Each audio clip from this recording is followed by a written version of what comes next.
vous qui nous suivez de loin, par de voies et moyens que nous avons aujourd'hui en place, par les réseaux sociaux, que le Seigneur vous bénisse. Nous ne sommes pas fidèles à une assemblée, mais nous sommes fidèles à Jésus. Alléluia. Ça fait, on est le mois de juillet, ça fait donc depuis le mois de janvier, on a commencé un sujet qu'on a intitulé l'unité avec Dieu. Et Dieu nous a inspirés dans cela, et nous voyons que chaque jour, Dieu rajoute. Et ce matin, nous voulons aussi continuer ce qu'on a vu. Il y a déjà aujourd'hui la 3e semaine, nous sommes en train de parler d'un thème par rapport à notre sujet qui est la création. Or, cette création-là, nous avons pris pour expliquer un peu ce qui est au commencement. Alléluia. Je disais Alléluia. Amen. Maintenant, tiens-toi bien, assieds-toi, essaye maintenant d'être prudente, essaye maintenant d'être captive, de pouvoir ne pas retourner chez toi comme tu étais venu. Parce que c'est la parole de Dieu. Quand elle est annoncée, cette parole, elle est là pour nous édifier, elle est là pour nous corriger, elle est là également, bien aimé, pour nous donner les voies et moyens, la manière dont on doit vivre sur la terre. Parce que nous pensons beaucoup que quand nous venons à l'église, nous écoutions la parole pour aller au ciel. Oui, ça c'est l'ordre des priorités. Mais nous écoutions également la parole pour vivre sur la terre. Parce que cette parole doit nous donner les capacités. Cette parole doit nous façonner pour que notre vie sur la terre se passe comme il se doit. Alléluia. Est-ce que vous êtes là? Amen. Je ne le sens pas. La Bible dit dans le livre de Jean, il dit que la vie éternelle, qu'ils te connaissent toi, le véritable Dieu. Amen. Donc on vit déjà la vie éternelle sur la terre. Les gens pensent qu'on va vivre la vie éternelle quand nous allons mourir et ressusciter. Non. Normalement, la vie éternelle, nous la vivons déjà sur la terre. Quelqu'un qui connaît Jésus, il est déjà en train de vivre la vie éternelle. Alléluia. La terre, bien aimé, c'est notre terrain d'entraînement en fait. La terre, c'est là où nous sommes, bien aimés, pour essayer un jour de voir, on est en train de s'entraîner comme disait Paul. Je suis en train de courir. Donc il est en train de s'entraîner comme un athlète. Il est en train de donner des coups non en l'air. Paul le disait, il était sur la terre. Alléluia. Et il dit pour que je puisse remporter une couronne. Mais il ne parle pas de couronne physique, mais il est physique, il est en train de parler d'une couronne qui est spirituelle. Et quand je parle, bien aimé, quand moi le Seigneur me donne cette grâce-là de me lever devant vous, je dis que non. Bien aimé, quand nous venons à l'église, cette parole, parce que c'est la parole qui a tout créé. Quand tu écoutes la parole, tu dois être un homme, tu dois être une femme changée. Alléluia. Amen. Parce que l'homme du 4e jour est toujours là. L'homme qui vient même dans le feu, il est toujours là. L'homme qui vient même quand tout est pourri, quand les situations sont pourries, quand tes parents t'abandonnent, quand tes frères t'abandonnent, quand tes amis t'abandonnent. Mais on l'appelle l'homme du 4e jour, il est toujours là. Donc ce matin, ne t'inquiète pas. Ne tourne pas des regards inquiets. Non. Ne sois pas inquiet ce matin. Sache-le que tes inquiétudes, ça ne changera pas Dieu. Mais au contraire, tes inquiétudes, tourne-toi vers le Seigneur parce que c'est lui qui peut te donner la solution.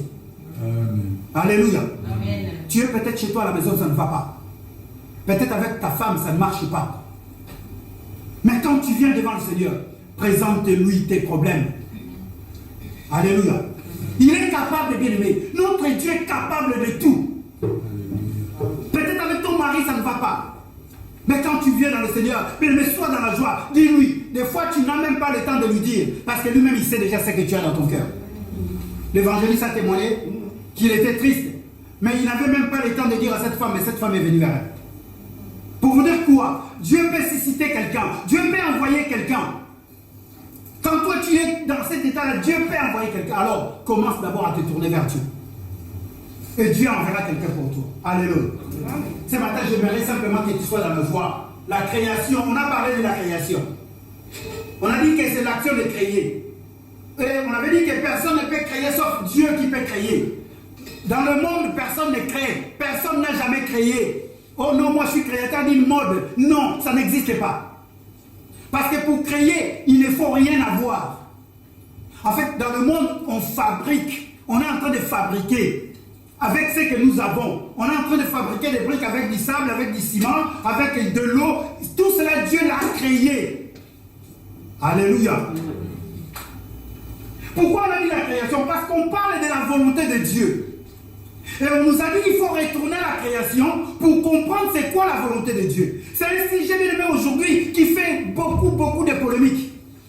Quelqu'un peut faire ceci, oh non, ce n'est pas la volonté de Dieu. Quelqu'un peut dire ceci, oh non, ce n'est pas la volonté de Dieu. Mais Dieu nous dit, retournez, venez un peu à la création. C'est un des éléments qui fait que nous puissions comprendre la volonté de Dieu. Alléluia. Dieu a tout créé.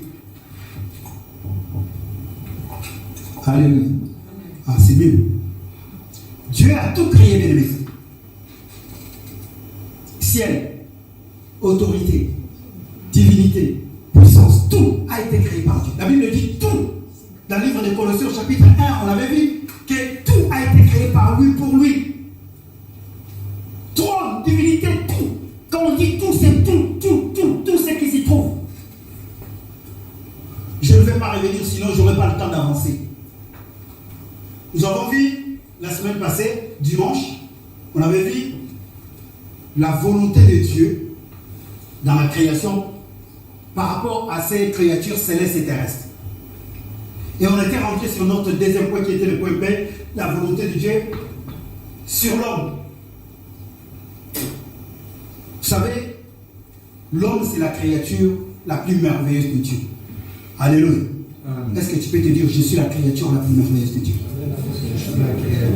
Non, est-ce que tu peux dire je suis la créature la plus merveilleuse de Dieu? Mais parce que tu es la créature la plus merveilleuse de Dieu, Dieu a une certaine volonté pour toi. Dieu lui-même t'a créé et Dieu te donne maintenant des instructions à suivre. Là, je parle de l'homme. Comprenez-moi quand je parle de l'homme. Cela veut dire l'homme, homme et femme, chrétiens, musulmans, bouddhistes, occultistes, sorciers, je parle de tous les hommes. Dieu a une volonté parce que c'est sa créature. Et nous comprenons que Dieu, quand il a créé l'homme, il a différé des autres créatures qui étaient de la mer, les animaux, les oiseaux. Dieu a une volonté exceptionnelle. Et cette volonté-là, il voulait que l'homme domine. Genèse chapitre 1, verset 26-27. Il dit, créons l'homme à notre image et à notre ressemblance pour que l'homme domine. C'est ça la volonté première de Dieu pour l'homme. Que l'homme puisse dominer. C'est pour cela que ne vous inquiétez pas aujourd'hui, bien aimés. Vous savez, aujourd'hui, il y a beaucoup de polémiques sur les vaccins. Gloire à Dieu. Beaucoup. Non, il y a des médecins qui ne veulent pas prendre parce qu'ils ne savent pas qu'est-ce qui va arriver dans 10 ans, qu'est-ce qui va arriver dans 15 ans.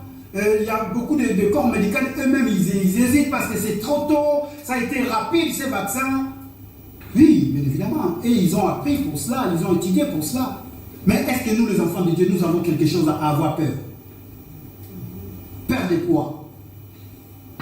Si nous venons prier, bien aimé, c'est pourquoi? Le but, pourquoi? Pour qu'un jour nous puissions rencontrer Jésus, non? S'il n'y a pas l'enlèvement, comment on va rencontrer Jésus?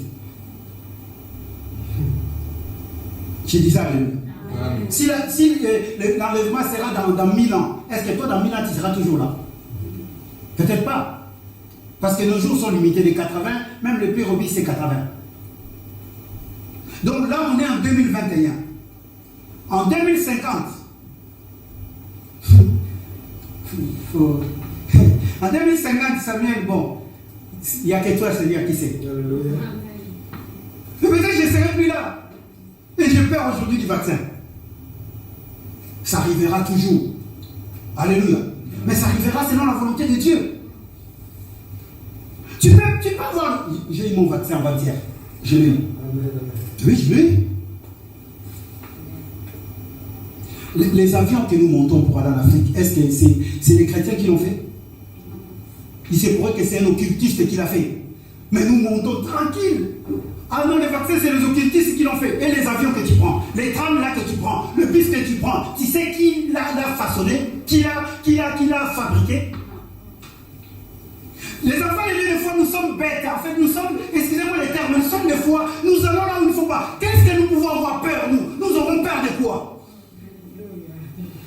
la foi. Si tu ne veux pas prendre le vaccin, ne le prends pas. Mais aie la foi, d'abord la foi.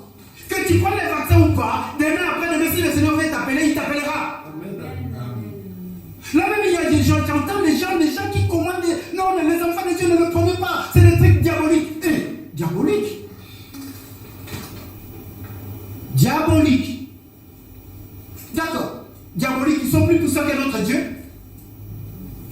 Est-ce que ces types-là diaboliques, ils sont plus grands que notre Seigneur? Dieu a une volonté pour toi et pour moi. Dieu a une volonté pour ses enfants, pour ses hommes, pour ce qu'il a créé. Et la volonté de Dieu, bien aimé, d'abord ne pas regarder, non, vaccin AstraZeneca, vaccin Sputnik, vaccin, je ne sais pas, Moderna. Non, Dieu veut d'abord que tu puisses les regarder. Parce que lui, il est le vaccin, les vaccins.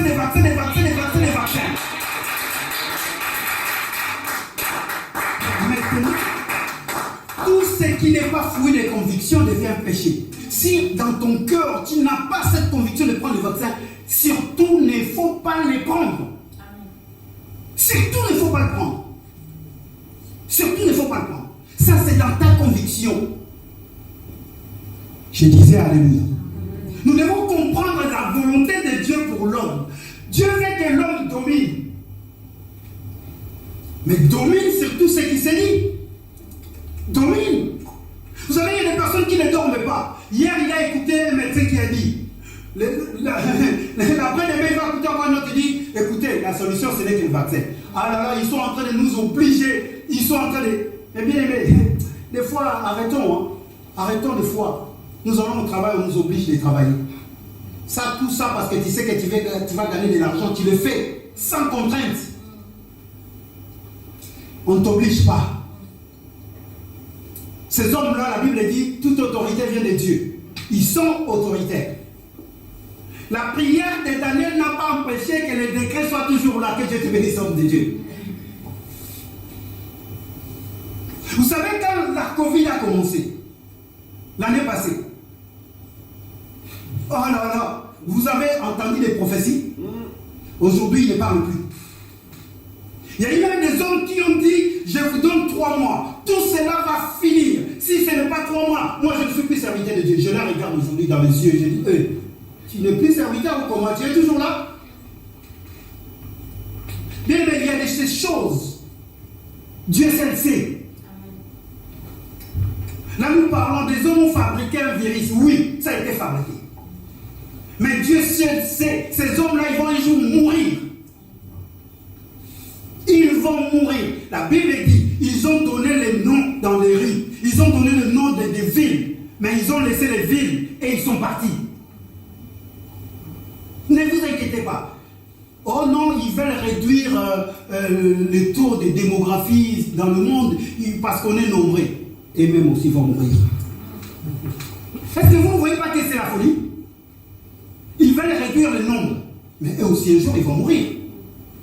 Bon, s'ils les réduisent, ils restent pendant 5 ans, 10 ans, 20 ans. Mais dans 30 ans, ils vont partir. Parce que tous ces hommes-là qui ont des lobbies là, ils ont déjà des 60 ans, 50 ans, 40 ans. Donc dans 50 ans encore, même s'ils vont vivre jusqu'à 120 ans, un jour, si Dieu ne revient pas, ils vont partir. Alors sois dans la joie. Alléluia. Amen. Je suis venu un peu te booster, te fortifier un peu. Il y a une volonté de Dieu pour l'homme. Et cette volonté-là, bien aimé, est que l'homme vive dans la droiture et dans la justice.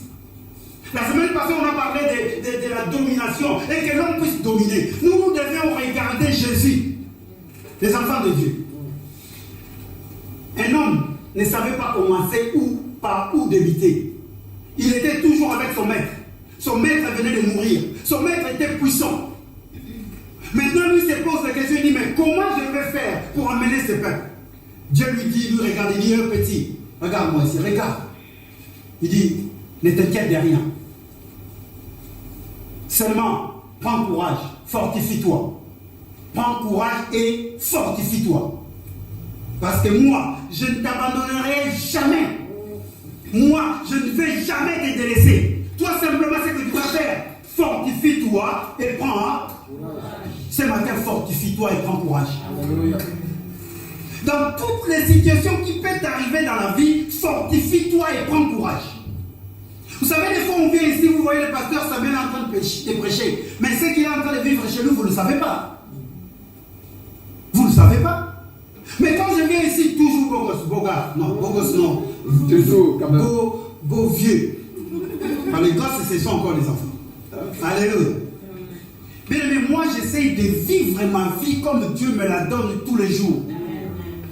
Malgré les problèmes, malgré les situations, si je te donne mes problèmes aujourd'hui, tu vas dire non, pasteur, laisse tomber. Prends-le, je ne le fais pas. Mais je sais qu'il y a quelqu'un qui, à la croix, il a porté mes problèmes. Qui, à la croix, il a porté ma maladie. Qui, à la croix, il a tout accompli. Et il s'appelle Jésus-Christ de Nazareth. Amen. Il a une volonté pour moi, il a une volonté pour toi. Ce que tu es en train de vivre aujourd'hui, ce que tu vas vivre peut-être les jours à venir, Dieu le sait. Dieu le sait. Pourquoi tu pleures? Pourquoi tu continues à pleurer? Je disais Alléluia. Fortifie-toi et prends courage. Alléluia. Regarde ton frère, même si on a des masques, ah là là, c'est le genre de masque. Dis-lui simplement fortifie-toi et prends courage.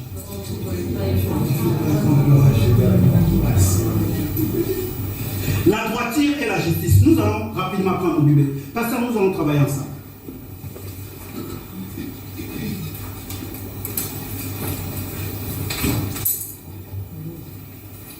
C'est une des volontés de Dieu pour les hommes qu'il a créés. Dieu veut que l'homme puisse marcher dans la droiture et dans la justice. C'est quelque chose de très important. Genèse chapitre 6. Le verset 1 à 8. Allons-y, rappelle-moi mon pasteur, si tu es là. Genèse chapitre 6, verset 1 à 8. Parce que nous sommes à la création, mes amis. Nous parlons par rapport à la création. Genèse chapitre 6, verset 1 à 8. Oui. Je vais lire ce qui suit. Alléluia. Lorsque les hommes purs commençaient à se multiplier sur la terre, et que les filles leur furent nées, les fils de Dieu, et que les filles des hommes étaient belles, et ils en prirent pour femmes parmi toutes celles qu'ils choisirent. Alors l'Éternel dit, mon esprit ne restera pas à toujours dans l'homme, car l'homme n'est que chair et ses jours seront de 120 ans. Vous avez entendu 120 ans. Les géants étaient sur la terre en ce temps-là, après que les fils de Dieu furent venus vers les filles des hommes, et qu'elles eurent donné des enfants. Ce sont ces héros qui furent fameux dans l'Antiquité. L'Éternel vit que la méchanceté des hommes était grande sur la terre, et que toutes les pensées de leur cœur se portaient chaque jour uniquement vers le mal. L'Éternel se repentit d'avoir fait l'homme sur la terre, et il fut affligé en son cœur. Et l'Éternel dit, j'exterminerai de la face de la terre que j'ai créée, depuis l'homme jusqu'au bétail, aux reptiles et aux oiseaux du ciel, car je me répands de les avoir faits. Alléluia. Parole du Seigneur. Bien aimé, quand on lit ce chapitre 6 de la Genèse, on ne voit pas la droiture, on ne voit pas la justice. Mais j'ai pris cela expressément, bien aimé. Pour te dire quoi? Pour te dire que le premier monde a été disséminé, a été détruit parce qu'il manquait la justice et la droiture. Alléluia. La volonté de Dieu était que l'homme puisse avoir la droiture et la justice. Je parle de l'homme. Quand je parle de l'homme, je ne parle pas des chrétiens. Parce que quand Dieu a créé le monde, il n'a pas dit des chrétiens, il n'a pas dit non, mes enfants, non, il a parlé de l'homme. Créons l'homme à notre image et à notre ressemblance. Et quand même j'avais parlé de la dominance, que l'homme doit dominer, voilà pourquoi ne vous inquiétez pas. Les hommes qui ont la capacité de pouvoir de pouvoir fabriquer des avions, des fusées, pour défier la pesanteur. Vous voyez un avion aussi gros, mais il est en train de défier la pesanteur. Ce n'est que la volonté de Dieu. Alléluia. Parce que l'homme doit dominer. Toi qui es un homme, si tu ne domines pas, c'est qu'il y a un problème. L'homme doit dominer sur les animaux, l'homme doit dominer sur la nature, l'homme doit dominer sur beaucoup de choses que Dieu a créées pour lui.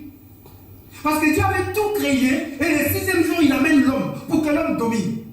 Mais regardez maintenant, on arrive à péché, le péché est entré dans le monde, et que maintenant, l'homme commence à oublier la droiture et la justice. Dieu prend la décision. Quand la droiture n'est pas là, quand la justice n'est pas là, Dieu n'est pas là, la volonté de Dieu n'est pas là. Alléluia. Est-ce que nous nous comprenons?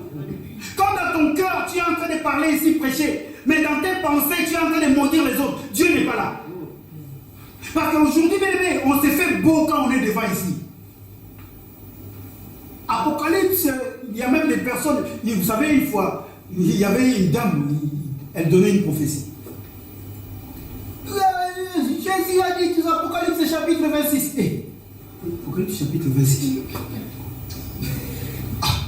On cherche maintenant la Bible, on fuit, non, il n'y a pas.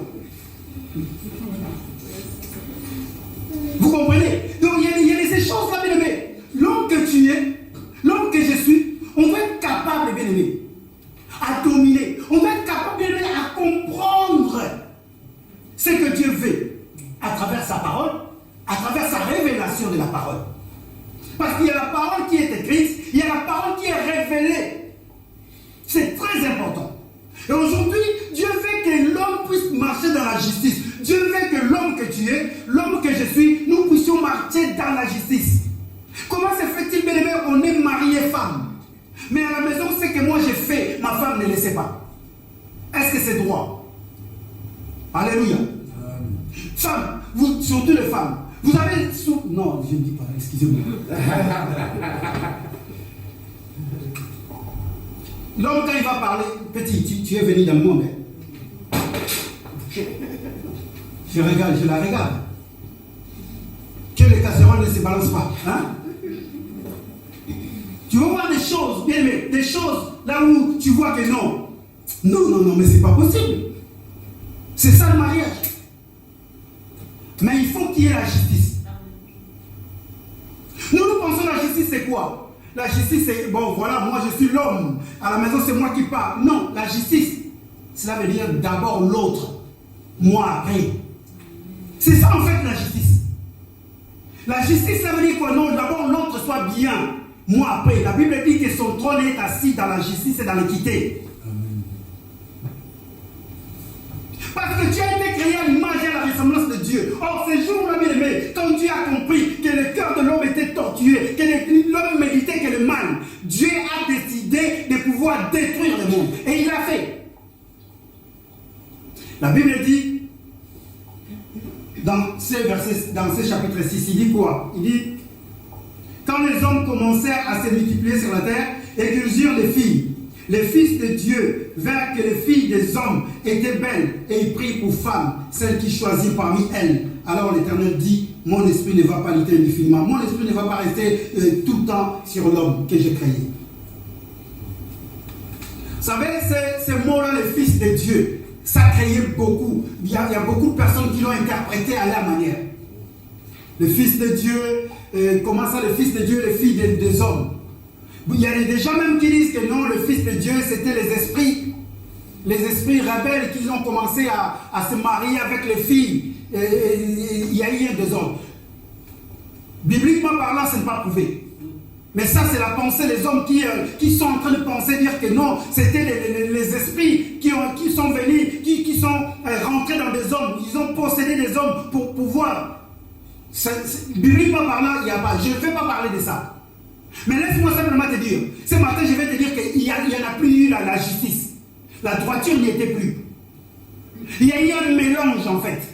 Or quand il y a un mélange, la justice n'est plus là. Quand il y a un mélange, la droiture n'est plus là. Je suis venu parler à quelqu'un. La volonté de Dieu est que tu ne puisses pas avoir de mélange dans ta vie. L'homme que tu es, tu ne dois pas mélanger. L'homme que je suis, je ne dois pas mélanger. Junior, dorénavant, aujourd'hui c'est toi, je te vois, mon petit. C'est fini, là tu ne peux plus mélanger Eva avec une autre femme. Est-ce que tu m'écoutes?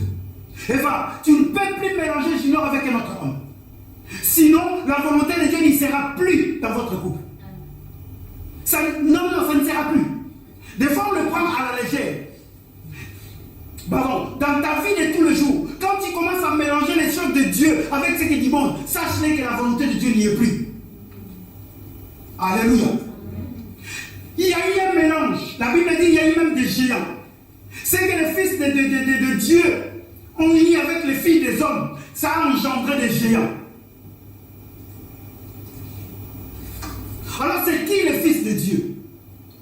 Par rapport aux Écritures bien-aimées, on nous dit les fils de Dieu, ce sont ceux-là bien-aimés, qui sont attachés à Dieu, qui sont unis à Dieu. Ça c'est par rapport aux Écritures. Genèse chapitre 4. Allons-y dans Genèse chapitre 4.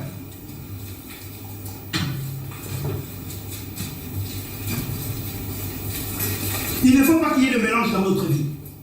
Alléluia.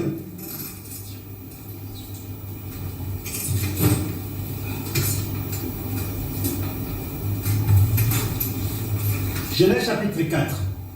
À la maison, lisez à partir du verset 17 jusqu'au verset 26. Mais là, bon, nous allons le lire.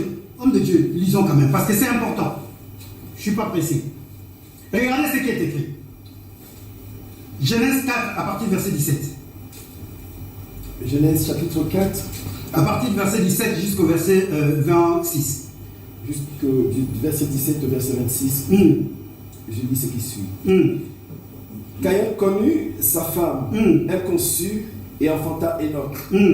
Il bâtit ensuite une ville et il donna à cette ville le nom de son fils Enoch. Enoch engendra Irad. Irad engendra Mahujaël. Mahujaël engendra Métushaël. Métushaël engendra Lémec. Lémec prit 2 femmes.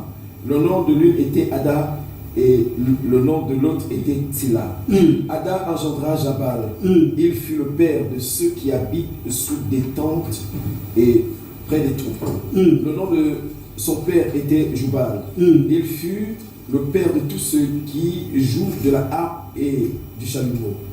Tila de son côté enfanta Tubal-Caïn, qui forgeait tous les instruments d'airain et de fer.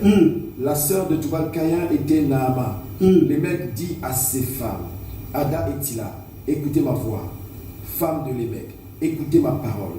J'ai tué un homme pour ma blessure et un jeune homme pour ma meurtrissure.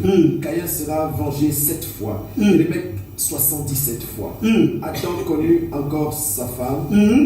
Elle engendra un fils et l'appela du nom de Seth, car elle dit, Dieu m'a donné un autre fils à la place d'Abel, que Caïn a tué. Seth eut aussi un fils, et il l'appela du nom de Enoch. C'est alors que l'on commença à invoquer le nom de l'Éternel. C'est alors qu'on a commencé à évoquer les noms de l'Éternel. Pourquoi je vous prends cela? Vous savez, quand on lit la Bible des fois, quand on dit Caïn, quand on nous donne les noms comme ça, d'habitude, on ne reste pas longtemps. Ça, je vous dis, c'est la vérité. Quand on commence à lire comme ça, en plus, les noms dans la Bible, des fois, on n'arrive pas à le prononcer. Des fois, on passe rapidement, on ne fait pas comprendre. Mais on est en train de nous parler de la lignée de Caïn. On nous parle de la lignée de Caïn. Or, Caïn, c'était quelqu'un qui avait transgressé la loi, qui n'a pas pu dominer, qui n'a pas pu bien aimer avoir cette capacité d'avoir la droiture et d'avoir la justice. On nous parle maintenant de sa lignée. Il a engendré. Mais quand nous arrivons dans le verset 25, regardez ce que Dieu dit. Dieu maintenant parle d'Adam. Le premier homme, il dit, Adam s'unit encore avec sa femme. Donc, elle. Vous êtes d'accord avec moi? Et elle mit au monde un fils qu'elle nomma Seth. Pourquoi? Pour qu'il puisse remplacer Abel. Or, Abel, c'est celui même qui avait commencé à élever une offrande agréable à Dieu. Donc, à partir de Seth, mais la Bible dit à partir de Seth, c'est là où on commençait encore à adorer l'Éternel. Alors, les enfants de Seth, ils ont pris les filles de Caïn. Ils se sont mélangés. Ils ne pouvaient pas se mélanger. Alléluia. Et Dieu dit que maintenant, cette génération-là, les fils de Seth, sa génération, c'est ce que Seth a engendré, ont maintenant commencé à s'unir avec les enfants de Caïn. Et il y a eu un mélange. Ça, c'est la Bible qui nous le dit. Il nous le prouve. Les penseurs de la Bible disent que non, bon, écoutez, c'est les esprits qui sont venus rentrer. Mais Jésus a enlevé cette hypothèse. Jésus avait enlevé cette hypothèse. Si vous lisez à la maison le livre de Luc au chapitre 20, lisez versets 35, 36, même jusqu'à 37. Vous allez comprendre qu'ils sont venus vers Jésus pour lui poser des questions, pour lui demander, bon écoutez, cette femme avait 5 maris, 7 maris, mais quand la résurrection viendra, vous connaissez peut-être cette histoire, je ne vais pas la lire parce que ce n'est pas mon message. Mais c'est quasiment impossible qu'un esprit, excusez-moi les termes ce matin, puisse s'accoupler avec un homme vivant. Non. Jésus a balayé cela, il a dit non. Si cette femme-là, un jour, où ces hommes-là sont ressuscités, d'ailleurs, nous serons comme des anges. Il y aura plus de mariage. Lisez cela à la maison. Donc, ça veut dire quoi? Quand on parle des fils de Dieu, on est en train de parler des hommes, ces hommes-là qui sont capables, bien aimés, à pouvoir adorer le Seigneur. Alléluia. Je disais alléluia. Donc, la volonté de Dieu pour l'homme, bien aimé, que l'homme puisse avoir la justice et la droiture. Quand il n'y a plus la justice et la droiture, Dieu est capable de tuer. Dieu est capable de détruire. Là, je parle pour des hommes. Je ne parle pas encore à ses enfants. Je parle aux hommes. Parce qu'il y a une différence entre l'homme et l'enfant de Dieu. Alléluia. Tu vas encore noter, la volonté de Dieu pour l'homme est que l'homme puisse avoir le salut. Alléluia. Je disais alléluia.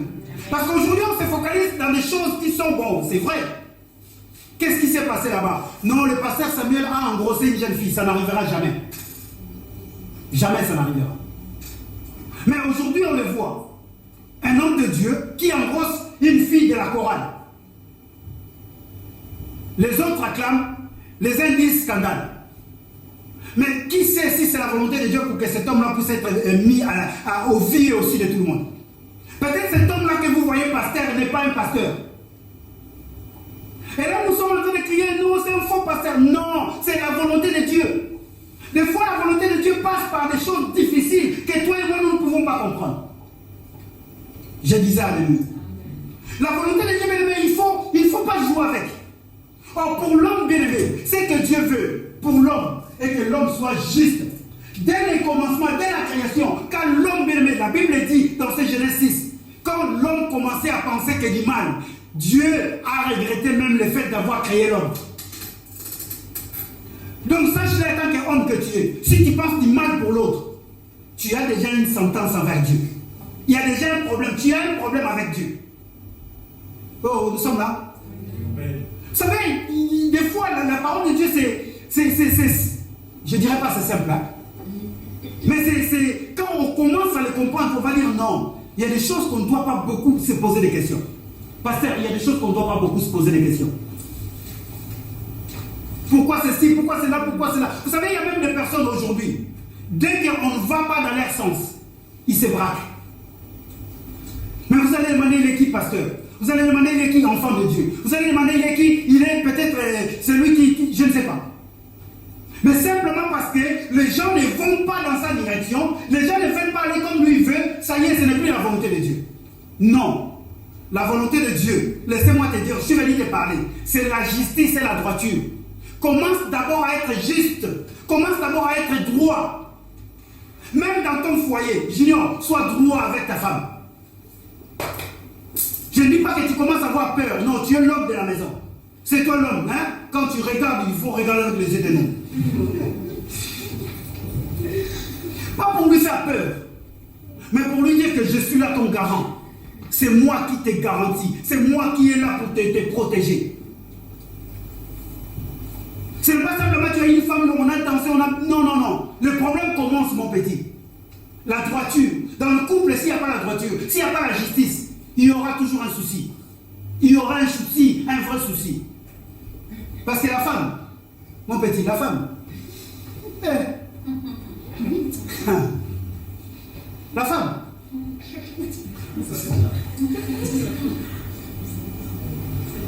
il faut que tu sois droit. D'accord? Le jour où tu vas essayer de faire ça, lui va prendre la tangente. Parce que la femme, elle est comme ça. Moi, je l'appelle reproductrice. La femme, si tu lui dis, tais-toi. Mais elle va répliquer jusqu'à jusqu'à des mots d'oiseaux, hein, comme on dit. La femme, quand tu lui donnes un peu, elle reproduit, elle te donne beaucoup. Mais si tu lui donnes en mal, si la justice n'est pas là, elle va te montrer, tu vas commencer à parler en langue dans la rue. Et pour ça, tu ne parles pas en langue à l'église. À l'église, tu ne parles pas en langue. On te verra sur la rue comme ça.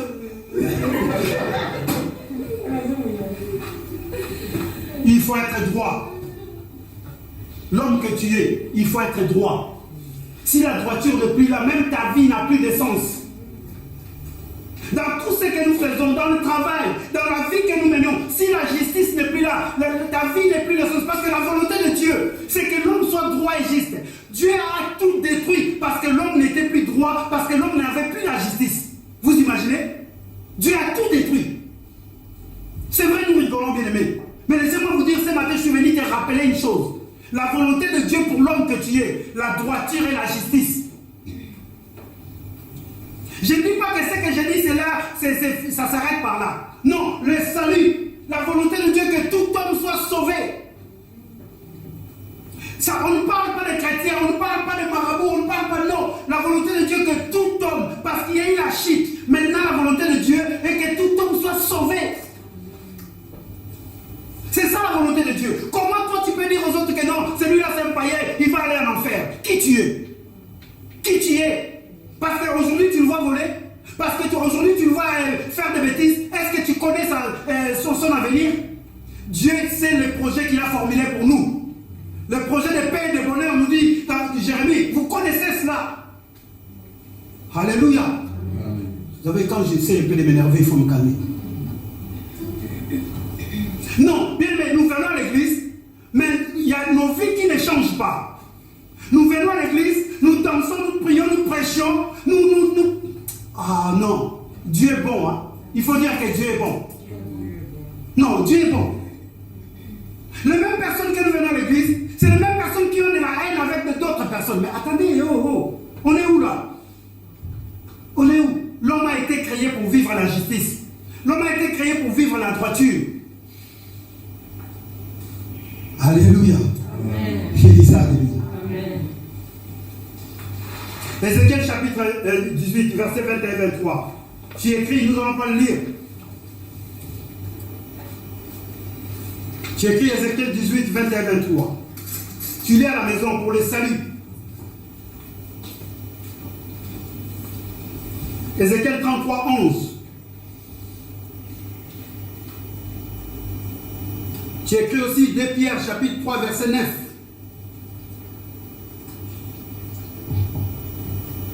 Et tu écris également 1 Timothée chapitre 2 verset 1 à 4. Dieu veut que tout homme soit sauvé.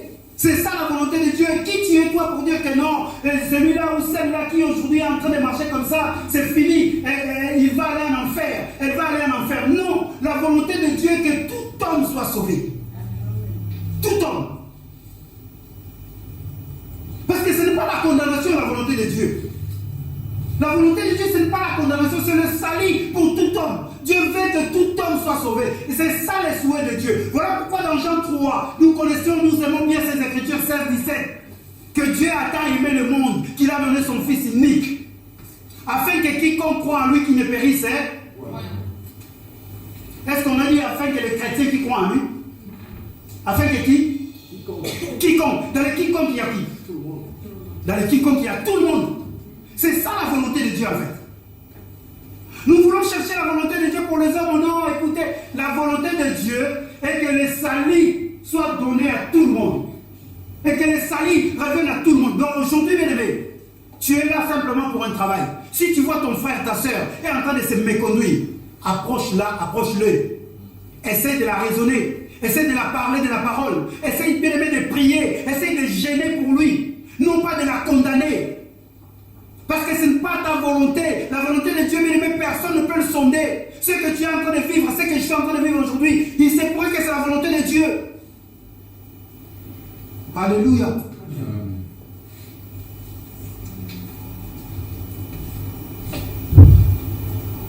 J'avais beaucoup de choses à dire, bien aimé. Beaucoup.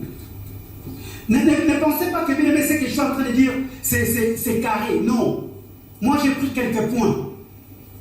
Pour l'homme, j'ai pris quelques quelques points. Donc la liste n'est pas exhaustive. J'ai pris simplement quelques points. Il y en a tellement. La volonté de Dieu pour l'homme, il y en a tellement. Il y en a tellement beaucoup, bien aimés.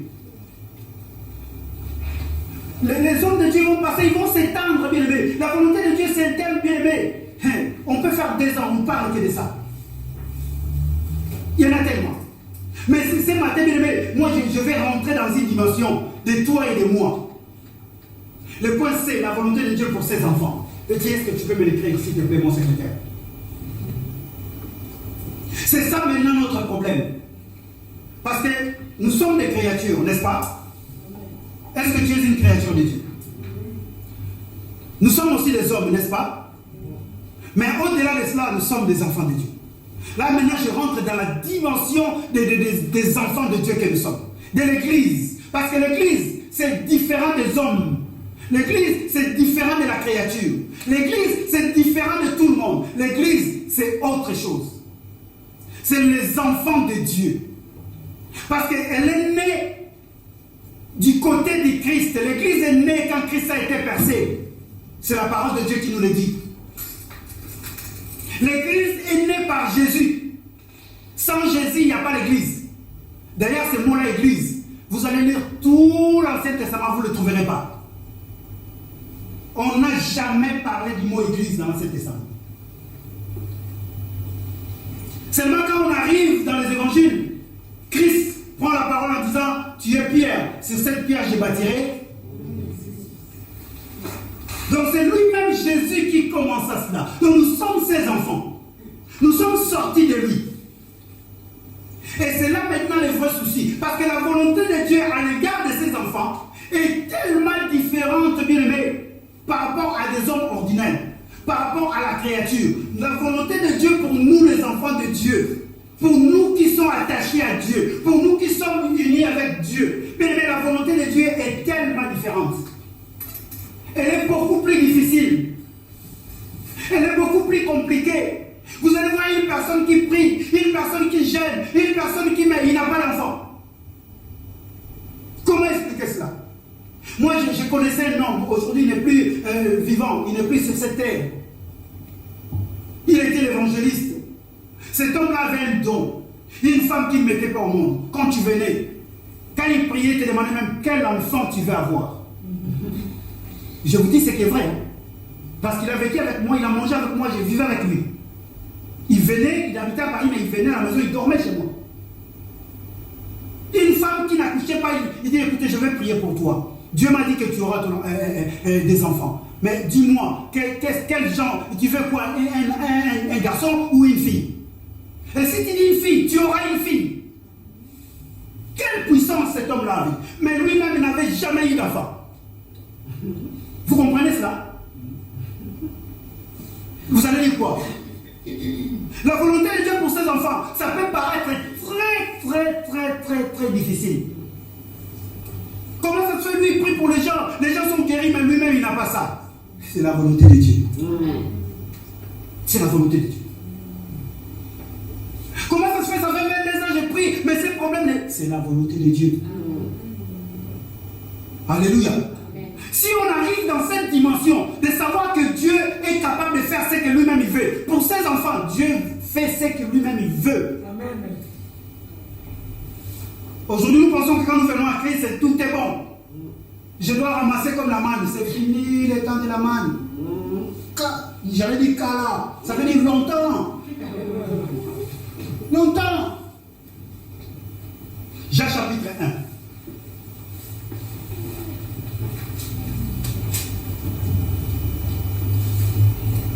Le verset 12 à 14. Nous connaissons cela.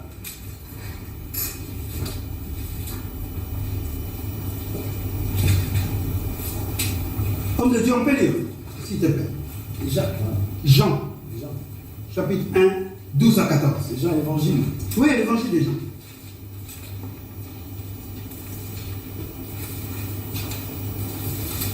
Jean chapitre 1, verset 12 à 14. Il est écrit ce qui suit. Mais à tous ceux qui l'ont reçu, à ceux qui croient en son nom, elle a donné le pouvoir de devenir enfants de Dieu. Lesquels sont nés, non du sang, ni de la volonté de la chair, ni de la volonté de l'homme, mais de Dieu. Et la parole a été faite chair. Et elle a habité parmi nous, pleine de grâce et de vérité. Alléluia. Nous avons contemplé sa gloire. Une gloire comme la gloire du Fils unique de Dieu. Alléluia. La Bible dit quoi? À tous ceux qui l'ont fait quoi?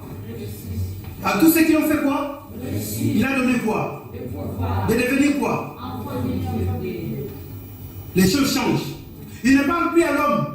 Il ne dit pas que donc l'homme qui va dominer. Mais il dit maintenant à tous ceux qui l'ont reçu, il a donné le pouvoir de devenir un enfant. Hein? Donc maintenant tu as une autre volonté. Et ça, bien aimé, ce n'est pas d'aujourd'hui, ce n'est pas parce que Jean est venu, c'est à partir de la création. C'est ce que Dieu veut tout le temps.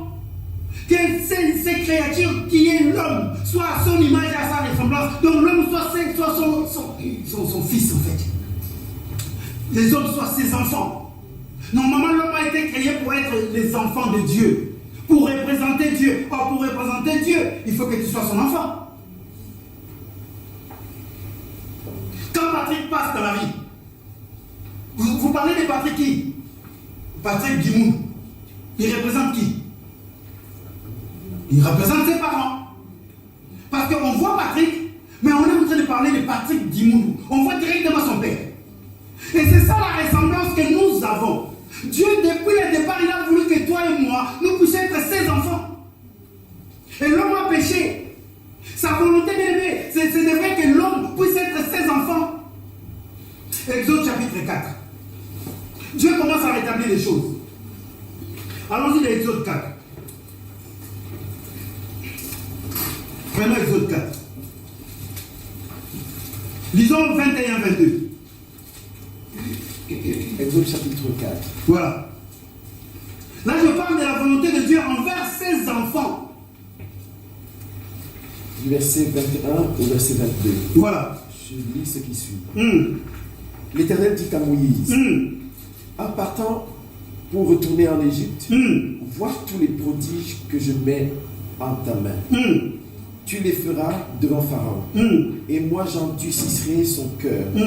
Et il ne laissera point aller le peuple. Tu diras à Pharaon, ainsi parle l'Éternel, Israël est mon fils, mon premier-né. Israël est qui? Mon fils.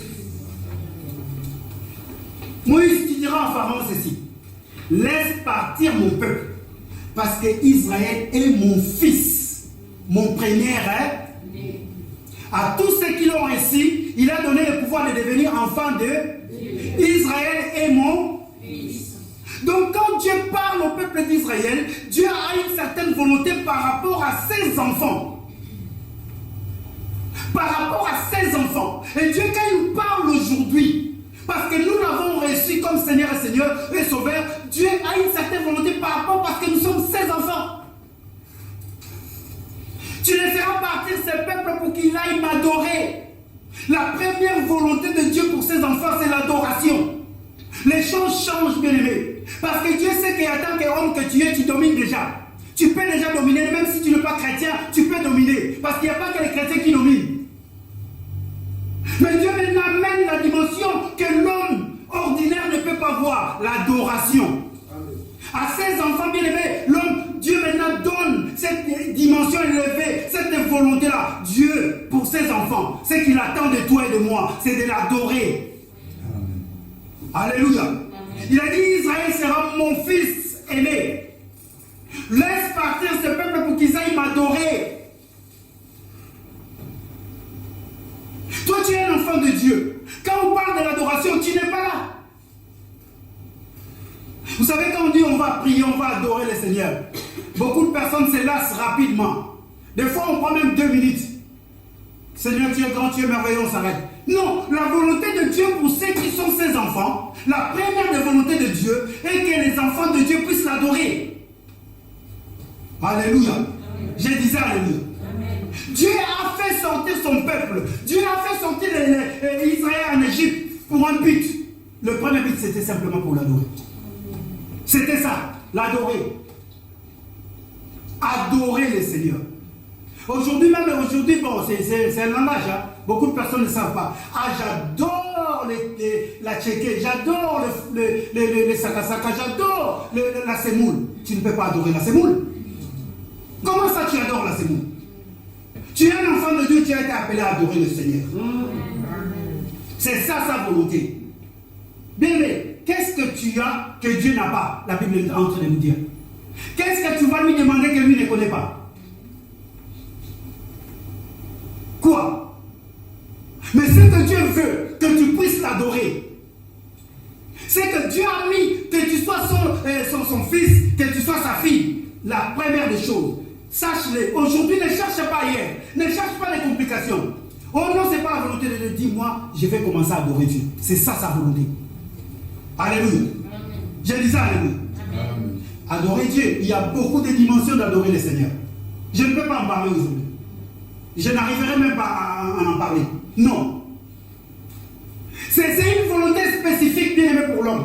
C'est une volonté bien aimée que Dieu a mis simplement pour ses enfants. Vous savez la différence qu'il y a entre nous et les occultistes? Nous adorons l'Éternel et ils ne l'adorent pas. J'ai été béni hier parce que l'homme de Dieu qui a conduit, comme si on s'était parlé.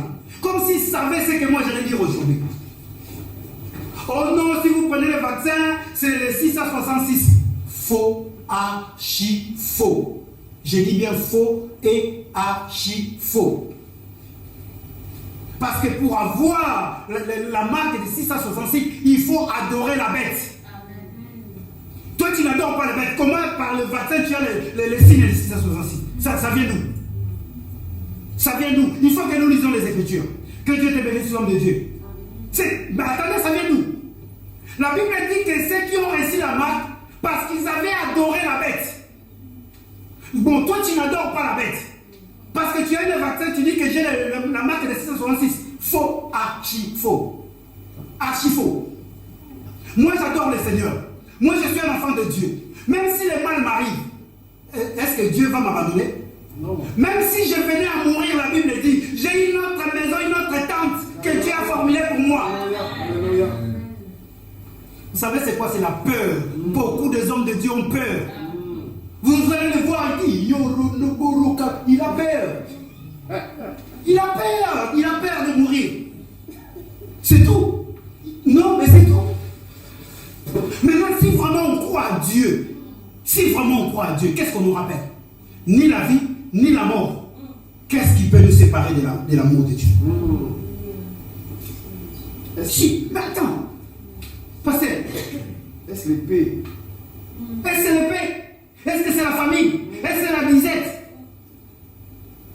Non. Je suis venu parler à quelqu'un. Sois uni à Dieu. Si tu es uni à Dieu, tu vas devenir son enfant.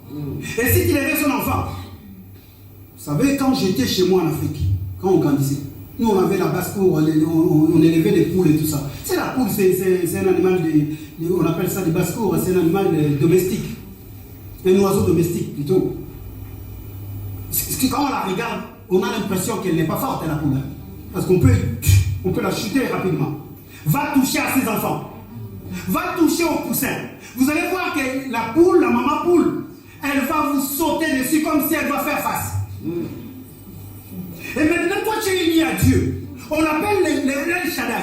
On l'appelle le Tout-Puissant. On l'appelle ce Jésus à pouvoir.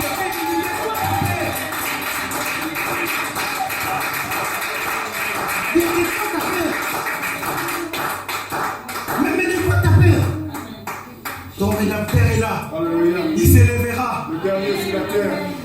Non, bien aimé. Vous savez, la volonté de Dieu, si on arrive à comprendre, on comprend que la volonté de Dieu, moi, la Samuel, que je ne me trouble pas, que votre cœur ne se trouble pas. Croyez en moi et croyez en Dieu. Si on arrive à percer ce mystère, que nous sommes là pour adorer Jésus. Et quand tu l'adores, quand lui il est dans la joie, cela donne la force à l'homme que tu es.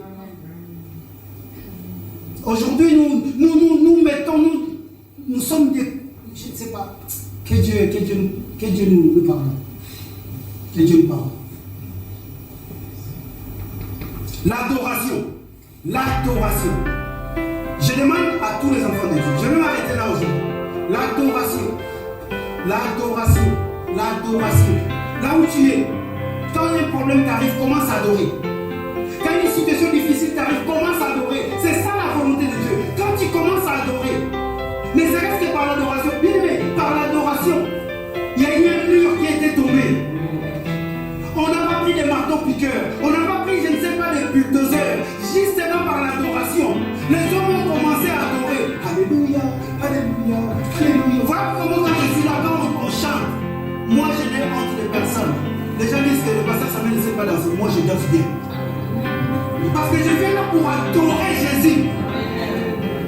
C'est ça sa volonté à mon égard.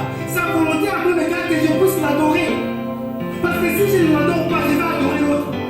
Et quand je vais adorer l'autre, automatiquement, la marque 666 va m'être accordée. Est-ce que quelqu'un peut dire je vais commencer à adorer? Je suis là la semaine prochaine avec vous. Va à la maison, retiens cela. Et lis le livre de 1 Thessaloniciens chapitre 4. On reviendra sur cela. Dieu dit une chose, il dit, ce que Dieu fait, c'est votre sanctification. Ce que Dieu fait, c'est quoi? On en parlera dimanche. La sanctification. Là, il n'y a pas de révélation. Oh non, révélation, vraiment, non. Dieu dit, ce qu'il fait, c'est votre quoi? Il ne parle pas aux hommes, il parle à ses enfants. La sanctification, ce n'est pas à tous les hommes, ce n'est pas donné à tous les hommes. C'est donné à ses enfants. Ce que Dieu fait pour toi, toi qui as accepté Jésus comme Seigneur et Sauveur, ce que Dieu fait de toi, Junior, c'est la sanctification. Tu rentres dans le mariage, que le lit conjugal ne soit jamais souillé. C'est la sanctification. Non, je ne veux pas parler, on se met debout. Sinon, je risque de dévoiler.